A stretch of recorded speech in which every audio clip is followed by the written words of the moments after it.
Alhamdulillahi Rabbil Alamin. Wassalatu wassalamu ala khayri khalqillahi ajma'in nabiyina Muhammadin wa ala alihi wa sahbihi wa man salaka tariqahum wa iqtada bihadihim ila yawmiddin. Falenderojmë Allahun subhanahu wa taala dhe dërgojmë salavate dhe selame mbi Muhammedin alayhis salam, mbi familjen e tij të ndershme, mbi shokët e tij fisnik dhe mbi gjithë ata që e pasojnë rrugën e tyre deri në ditën e gjykimit. Vëllezër të ndershëm, vazhdojmë me derset që i mbajmë në lidhje me jetë përshkrimin e pejgamberit alayhis salam apo në lidhje me sirën e Muhammedit alayhis salam. Sot, inshallahu taala, do të flasim në lidhje me një mrekulli me të cilën Allahu i lartësuar e nderoi këtë pejgamber dhe e cila është veçori e këtij pejgamberi. Do të flasim për Isran dhe Mirajin. Israja dhe Miraji, udhtimi i pejgamberit alayhis salam prej në Mesjidul Haram, prej në Kabe deri në Mesjidul Aqsa dhe pastaj ngritja atje pra prej Mesjidul Aqsa për në qiejt në 7 kat qiell dhe takimi me Allahun subhanahu wa taala. Dhe kjo tham nuk i ka ndodhur asnjë pejgamberi tjetër para Muhamedit alayhis salam. Është veçori me të cilën veçohet Muhamedi alayhis salatu wassalam. Ai i cili e lexon sirën deri në këtë vend e shef se ka fundi pejgamberi alayhis salam është provuar me telashe të mëdha. Vdiq Ebu Talibi, xhaxha i tij, i cili e mbronte prej sprovave që i kishte me mushrikët. Pastaj vdiq gruaja e tij, e cila e ndihmonte padyshim dhe jepte kurajo, Khadija radiallahu anha. Pastaj shkoi në Taif, siç e përmendëm më herët, edhe atje u refuzua. Dhe kur u kthye në Mekë, u desht që të hinë në mbrojtjen e një mushrikit për të kthyer në Mekë. Krejt kjo pra ndikoi që pejgamberi alayhis salam paksa të mërzitet. Andaj edhe ky vit quhet viti i pikëllimit. Andaj në këtë rast Allahu i lartësuar për t'i treguar se nuk e ka haruar dhe se ai do të ngadhnjej e nderoi me Isran dhe Mirajin. Pra e mor më afër vetes, e ngriti mbi 7 kat qiej, e takoi me pejgamberët e tjerë dhe i dha pra këtë mucize me të cilën veçohet ai.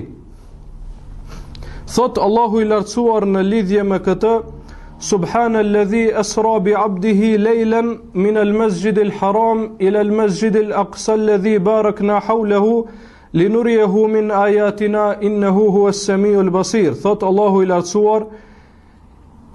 lartësuar është ai i cili e dërgoi robin e tij gjatë natës prej në Mesjidul Haram deri në Mesjidul Aqsa, rreth të cilit ne thot kemi lëshuar begati dhe bereqet. Pra është për qëllim krahina e Shamit, siç e kemi përmendur. Linuriyahu min ayatina, që t'ja tregojmë disa prej argumenteve tona, innahu huwas samiul basir, me të vërtet Allahu shikon dhe dëgjon çdo gjë. Dhe në këtë ajet kuranor nga surja Isra, Allahu i lartësuar e përmend direkt Isran. Isra është udhtimi prej në Mekë, pra udhtimi në tokë, prej në Mekë deri në Jerusalem. Ndërsa Miraj është ngritja në qiell prej Jerusalemit. Dhe sa i përket Mirajit, përmendet dhe transmetohet nga Buhariu dhe Muslimi, të cilët e transmetojnë këtë hadith të gjatë nga Enes ibn Maliku radiallahu anhu,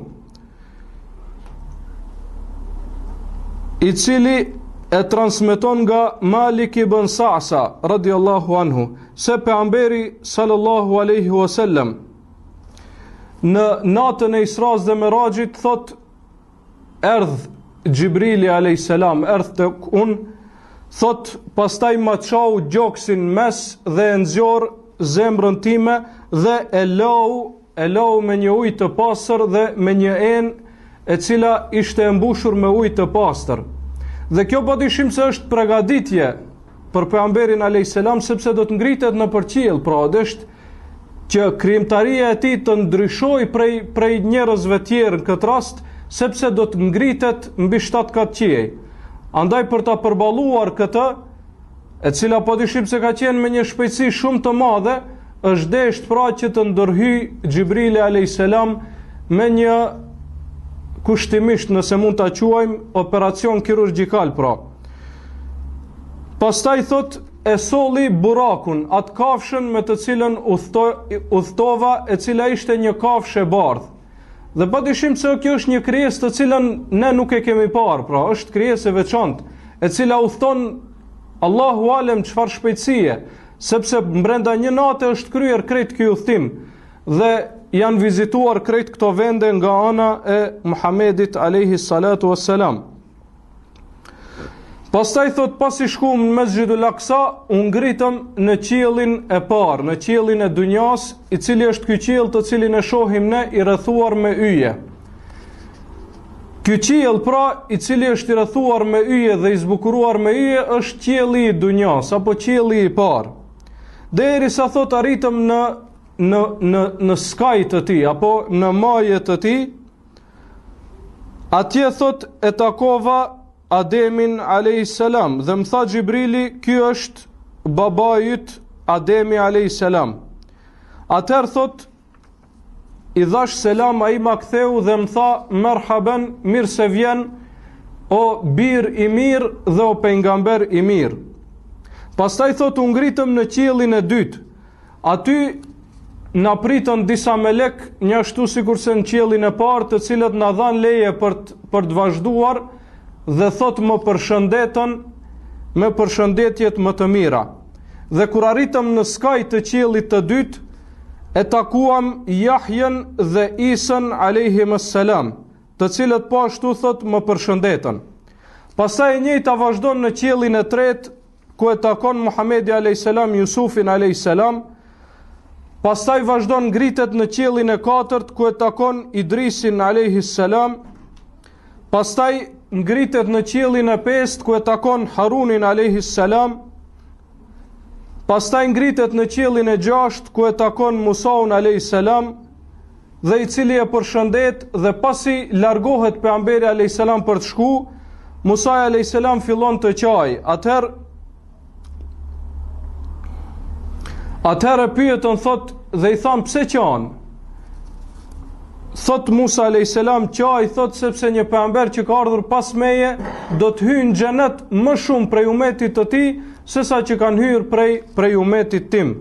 Pra qante nga mëshira dhe nga mërzia për umetin e vet, të cilët do të jenë më pak në xhenet sesa umeti Muhamedit alayhis salam. Në qiellin e shtatë takon Ibrahimin alayhis salam, i cili e përshëndet dhe kështu vazhdon thot derisa u ngritëm tek Sidratul Muntaha. Sidratul Muntaha e përshkruan pejgamberi alayhis salam si një pemë shumë e madhe dhe e cila konsiderohet pra vendi ku krijesat nuk kanë të drejtë që të shkojnë më tutje, që të vazhdojnë më tutje pra. E as Xhibrili alayhis salam, as kush për krijesave nuk e tejkalon këtë kufi pra. Ai konsiderohet kufi gjitha krijesave përveç pejgamberit alayhis salam, i cili e kalon edhe këtë dhe pastaj i shfaqet një dritë e fuqishme, siç e përshkruan pejgamberi alayhis salam, një dritë e fuqishme dhe e urdhëron Allahu subhanahu wa taala direkt me 50 kohë namaz. Në fillim pra, Allahu i lartësuar ja bën obligim 50 kohë të namazit. Dhe pejgamberi alayhis salam e pranon këtë dhe duke u kthyer tek qiejt tjerë, tek qielli i gjashtë, Musa alayhis salam e pyet dhe i thot si kalove, i thot kështu më është obliguar që të fali 50 kohë namaz. I thot Musa alayhis salam, i thot kthehu dhe lute Zotin tënd që të t'i lehtësoj, sepse i thot unë kam përvojë me popullin, me popujt, me thirrjen, me obligimet që kanë pra. Unë kam përvojë dhe di se nuk zor është që të respektojnë 50 kohë namaz. Rand është, sepse thot unë jam sprovuar me Benu Israilet me gjëra më të lehta se kjo, mirë po shumë prej tyre pra e kishin rënd që ta respektojnë. Dhe kjo ishte një këshill prej Musaut alayhis salam. Atëherë kthehet pejgamberi alayhis salam disa herë derisa arrin numri i namazeve të obliguara në 5 namaze. Kur arrin numri i namazeve në 5, Musa alayhis salam i thot shko edhe një herë, lute edhe më shumë që ti zvogloj pra, sepse thot edhe 5 ndoshta do të jenë shumë. Ndoshta do të jenë shumë për umetin tënd. Mirë po, pejgamberi alayhis salam thot, unë turprohem më që ta lut Allahun subhanahu wa taala, sepse shkova disa herë unë turprohem më. Atëherë Allahu i lartësuar thot, emdejtu faridati wa khafiftu an ibadi, thot, kaq do të jetë obligimi im dhe me të vërtet unë ua kam lehtësuar robërve të mi. Pra, ky ishte hadithi më i gjatë që e përshkruan këtë udhtim. Dhe përveç nderit që ja ka bërë Allahu i lartësuar pejgamberit alayhis salam, këtë rast edhe tregohet vlera e namazit, saqë Allahu i lartësuar në fillim kërkoi që të falen 50 kohë të namazit. Kjo tregon dashurinë që e ka Allahu i lartësuar për këtë lloj të ibadetit. Mirë po, padyshim se Allahu subhanahu wa taala ka ditë se Musa i do ta bëj këtë kërkesë, do t'ja jep këtë këshill Muhamedit alayhis salam, dhe e ka ditë se do ta zvogloj numrin e namazeve të obliguara. Mirë po, për ta treguar vlerën që e ka namazi, pra e ka potencuar këtë në fillim. Mirë po, pastaj siç përmendet, 5 kohë, këto 5 kohë të namazit do t'jenë sa 50, i thot Allahu subhanahu wa taala, këto 5 kohë do t'jenë sa 50 për umetin tënd. Pra në shpërblim do t'kenë shpërblimin e 50 kohëve të namazit. Në Musnedin e Imam Ahmedit rahimahullah përmendet nga Ibn Abbasi radiallahu anhu se pejgamberi alayhis salam kur u kthye prej Isras, u tregoi njerëzve se çka kishte ndodhur. Mirë po, kjo u prit me befasi prej mushrikëve. Para mendonin atë kohë ti thuash dikujt ka muthtuar, ndoshta një sipërfaqe më shumë se 1000 kilometra, 1300 apo 500 kilometra ka muthtuar në brenda një nate. Tash në kohën tonë kjo nuk është habi, sepse me teknologji ka mjete fluturake që dërgojnë dhe të kthejnë brenda një nate. Mirë po, për atë kohë kjo ishte një lajm i rënd, pra i vështirë për të pranuar për mushrikët. Andaj edhe i thanë, na trego se si dukej, sepse na kemi këtu njerëz që e din, kanë qenë në atë vend, andaj na trego dhe na përshkruaj se si dukej Mesxhidul Aksaja, Jerusalemi e kështu me radhë. Atëherë thot pejgamberi alayhis salam, fillova që t'ja përshkruaj prej memorjes, pra asaj që mbaja në mend. Pastaj disa detaje të vogla që më pyetën, thot, filluan që të më përzihen. Në atë moment thot erdh Xhibrili dhe ma solli Mesxhidul Aksan para syve të mi. Sikur e shihja, thot, para syve komplet Mesxhidul Aksan, dhe e përshkruaja çdo detaj të imët që ata më pyetnin. Kjo pra nga një anë është sprovë e rëndë për ata për të besuar, mirë po nga ana tjetër është mrekulli, sepse ata e dinin se pejgamberi alayhis salam më herët s'ka qenë në atë vend. Andaj kur a përshkruajti, kjo tregon se me të vërtet kjo ishte një mrekulli prej Allahut subhanahu wa taala për të. Disa prej muslimanëve që kishin besim të dobët, pra që sapo kishin hyrë në fe dhe kishin besimin e dobët, u sprovuan nga kjo dhe sikur disi u larguan prej besimit. Dhe disa prej tyre shkuan tek Ebu Bekri radiallahu anhu. Disa prej mushrikëve pra shkruan tek Ebu Bekri radiallahu anhu. Dhe i thanë, apo e ndëgjon këtë shokun tënd se çka është duke thonë, po thot se ka udhëtu prej në Mekë deri në Jerusalem, brenda një nate. I tha, Ebu Bekri ju tha atyre, i tha, a është e vërtet se me të vërtet kështu thot shoku im apo Muhamedi a.s. I than po, me të vërtet kështu thot. Atëherë Ebu Bekri tha, nëse thot ai ashtu, atëherë kjo është e vërtet. Nëse thot, pra dhe s'pat asnjë farë më dyshje apo luhatje në vend. Po tha, nëse me të vërtet e thot këtë, u kry puna, kjo është e vërtet.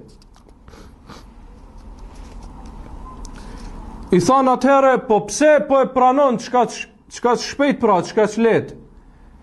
Dhe këtu potencohet mendja e Ebu Bekrit radiallahu anhu, i cili tha, unë po i besoj diçka që është më e madhe se kjo është shumë e thjeshtë. Kjo është shumë e thjeshtë për atë që beson se ekziston një Zot që e kontrollon gjithësinë. Kjo është shumë e thjeshtë, sepse nëse don Zoti pra e bën këtë. Mirë po thot, unë po i besoj diçka që është mbi këtë, pra diçka më e madhe se kjo, po i besoj se po i vjen vahji, shpallja prej në qiell për çdo natë. Unë po e besoj se po i vjen shpallja, po i zbret libri për çdo natë, e si mos i besoj se Allah e ngriti kur deshti ai, me fuqinë dhe madhërinë e tij. Andaj në këtë çast Ebu Bekri radiallahu anhu u quajt es-Siddik, apo i vërteti, apo ai i cili e ka besimin shumë të fortë. Dhe kur ta shikosh pra në shikim të parë për atë i cili nuk e analizon çështjen dhe nuk e ka diturinë dhe besimin e mjaftueshëm, kjo është pak si e çuditshme dhe e habitshme. Mirë po, për besimtarin e vërtet, i cili beson se Allahu subhanahu wa taala i ka krijuar të gjitha këto krijesa të mëdha, krijimi të cilave është edhe më i çuditshëm për mendjen e njerëzve dhe edhe më i paarritshëm pra, atëherë kjo është diçka shumë e lehtë për Allahun subhanahu wa taala. E sidomos kjo pjesa pra prej në Mekë deri në Jerusalem në kohën tonë është diçka që nuk bën as të kundërshtohet pra. Nëse në këtë kohë njeriu nëpërmjet mjeteve të tij, nëpërmjet atyre që ai vetë i ka bërë me duart e veta, po arrin që të shkojë prej këtë largësi, pra prej në Mekë deri në Jerusalem brenda një nate, atëherë çka mund të themi për Allahun subhanahu wa taala, i cili krijon krijesa që janë shumë më të fuqishme dhe më të shpejta se sa prodhimi i vet njeriut pra. Andaj kjo është diçka që besimtari në Allahun subhanahu wa taala e ka shumë të lehtë që ta pranojë si një mrekulli për Muhamedit alayhis salam. Kjo është pra në pika të shkurtra tregimin lidhje me Isran dhe Mirajin. Tash si zakonisht do t'i përmendim disa dobi më të rëndësishme që i kanë potencuar dietarët pra. E para është se ndodhia kur ka ndodhur Isra dhe Miraji, dietarët nuk e kanë caktuar pra. Faktikisht nuk është transmetuar ndonjë transmetim që e tregon një gjë të tillë. Mirë po, kjo ka urtësi pra. Mos transmetimi i datës kur ka ndodhur ka urtësi, sepse kjo tregon se nuk duhet veçohet kjo natë me një lloj ibadeti të veçantë. Se sikur të ishte një natë që duhet veçohet me ibadet të veçantë, atëherë pejgamberi alayhis salam do ta tregonte, siç e ka treguar pra natën e Kadrit, spaku e ka caktuar 10 ditët e fundit të Ramazanit, që besimtari ta kërkojë në të gjitha netët faktikisht e fundit të Ramazanit. Andaj kjo është prej argumenteve më të mëdha se kjo natë nuk duhet të veçohet me ndonjë ibadet të veçantë. Kastalani transmeton nga Sheikh Ebi Umame ibn Naqash, i cili ka thonë, sa i përket Lejletul Isra, natës së Isras, nuk ka ardhur thot asnjë argument, as sahih e as daif, që tregon se duhet të veçohet me adhurim. Thot nuk ka transmetim as nga pejgamberi alayhis salam e as nga shokët e tij. Dobia e dytë që e përmendin dietarët në këtë rast është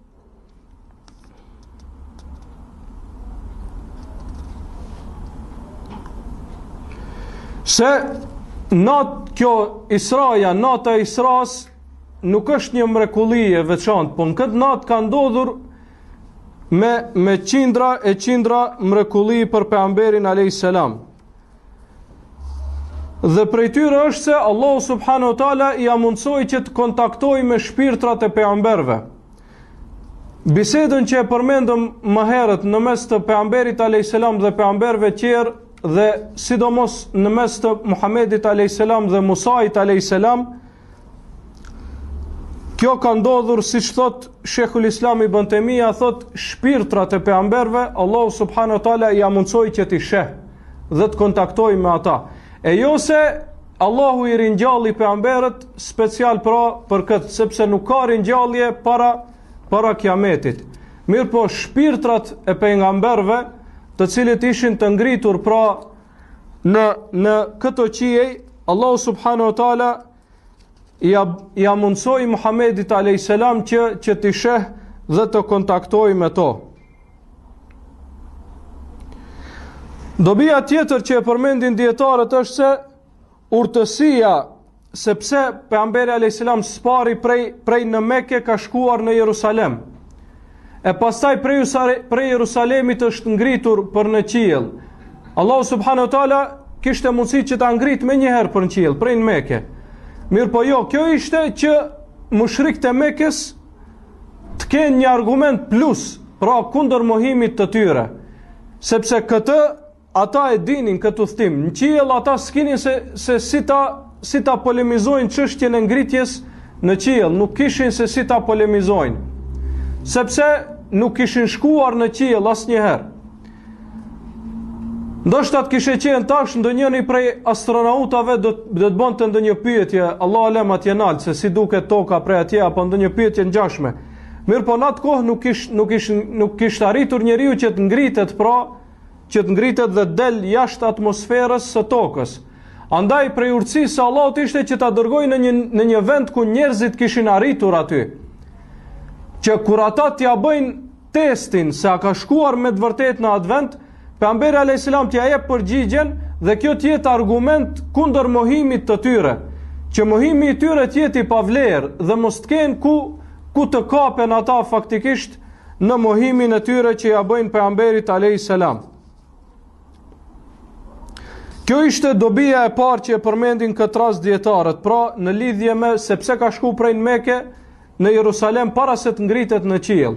Ndërsa dobia e dytë është për ta treguar, thonë se kjo ka ndodhur për ta treguar vlerën e Mesjidul Aqsas, për ta treguar vlerën që e ka kjo xhami pra në fen islame dhe ky vend Jerusalemi dhe Shami në përgjithësi në lidhje me Islamin dhe muslimanët.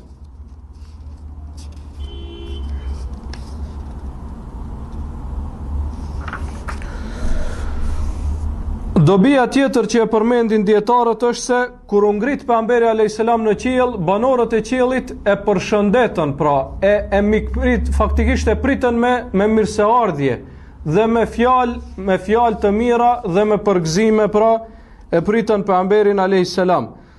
Dhe këtë e përmendin dietarët si argument se si duhet të jetë pra mikpritja e besimtarve, që kur t'i vi një mik apo një musafir apo një jafërt, qoftë prej familjes apo prej miqve të tij, pra duhet ta presin me fytyrë të çel, me mirëseardhje, me fjalë të mira e kështu me radhë. Dobia tjetër që e përmendin dietarët është mirësia që e ka Musa alayhis salam ndaj umetit të Muhamedit alayhis salam.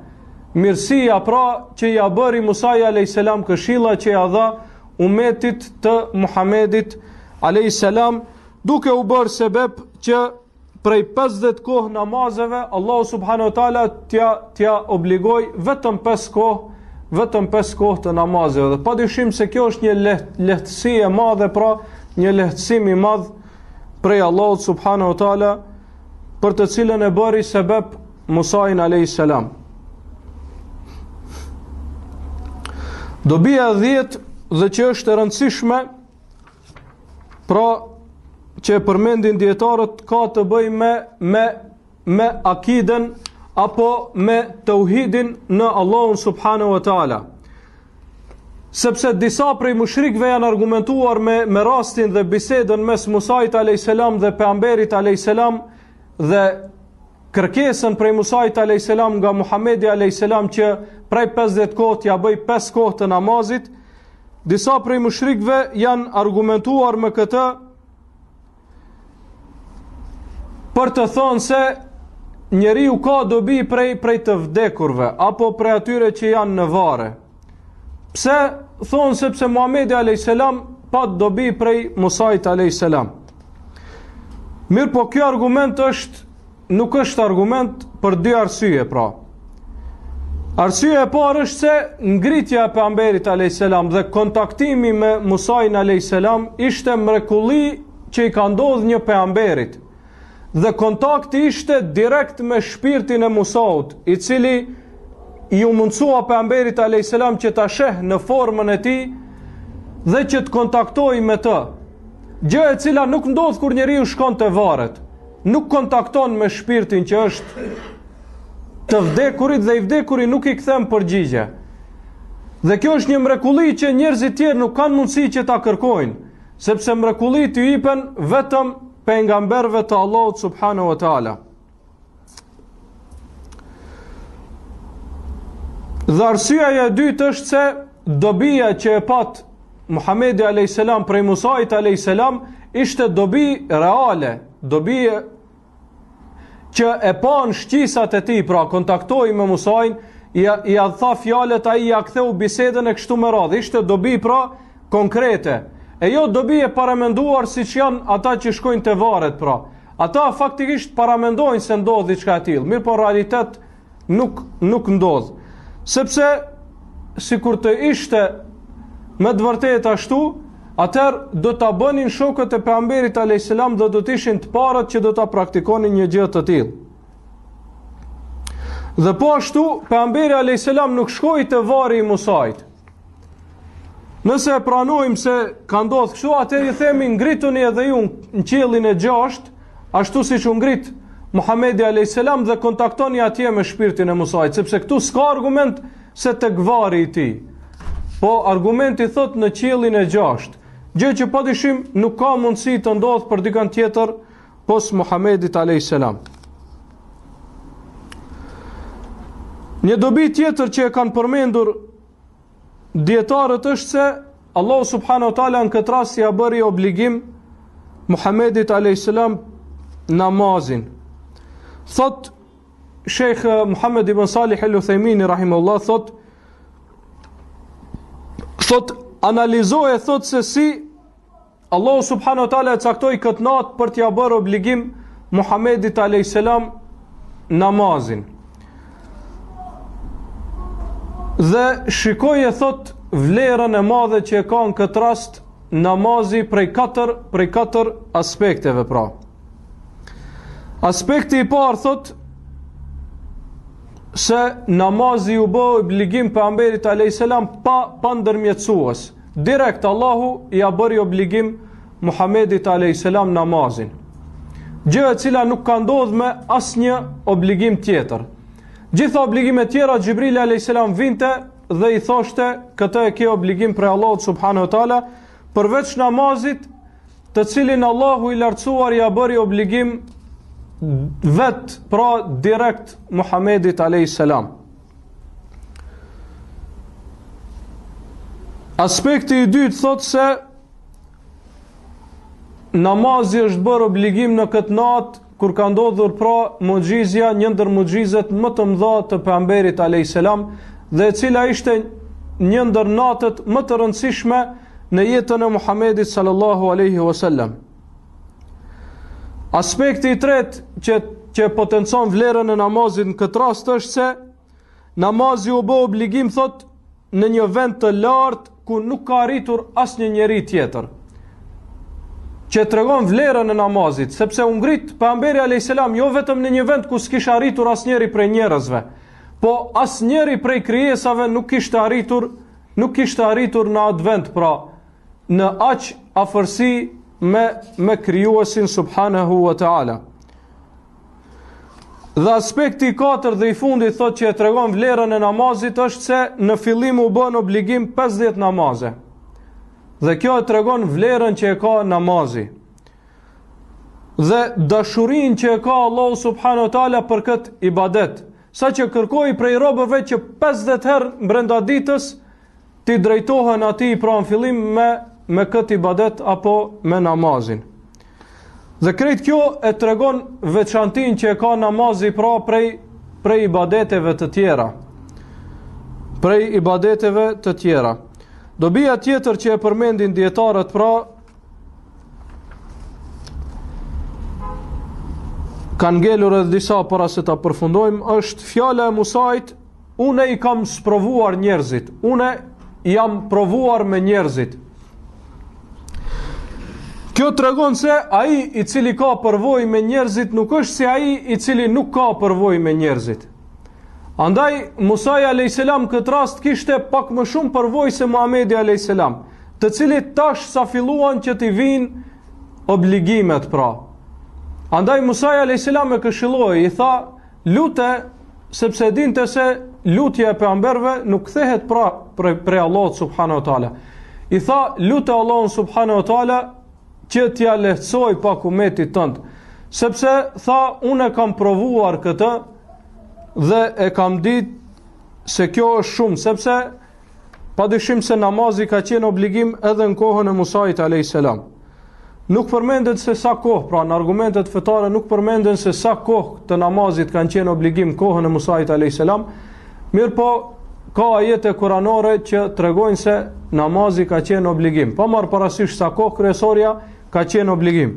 Andaj Musa alayhis salam me përvojën që kishte pra me umetin e tij i tha se është vështirë 50, me një fjalë 50 janë shumë.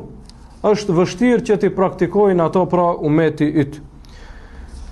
Andaj tham se ky është argument se ai i cili ka përvojë me njerëzit nuk është i barabartë me atë që nuk ka përvojë me njerëzit. Dhe se përvoja është një dituri e veçantë dhe e rëndësishme. Dobia tjetër që e përmendin dietarët është se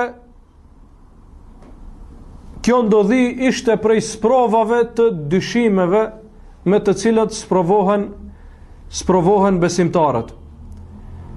Ibn Kaimi rahimahullah thot, besimtari thot, shejtani e sprovon me dy lloj të sprovave.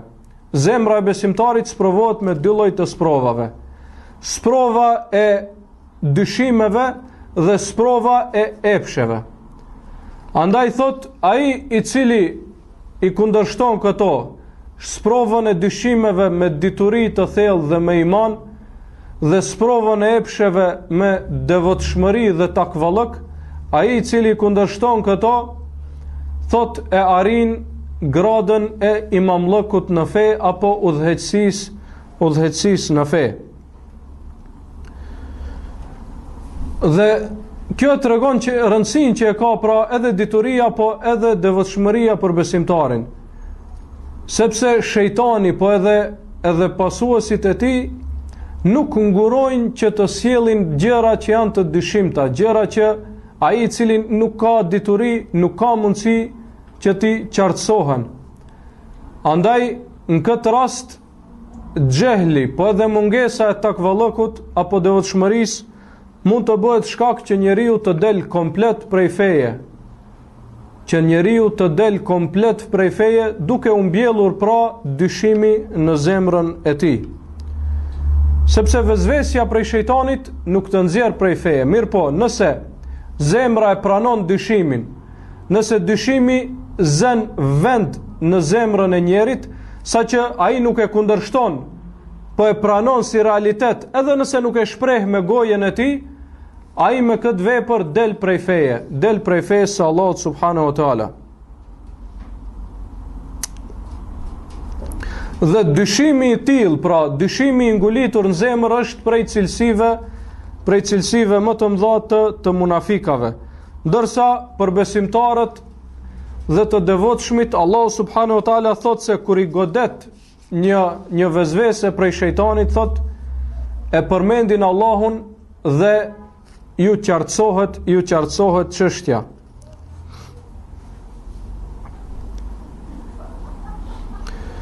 Dhe dobia e fundit që përmendin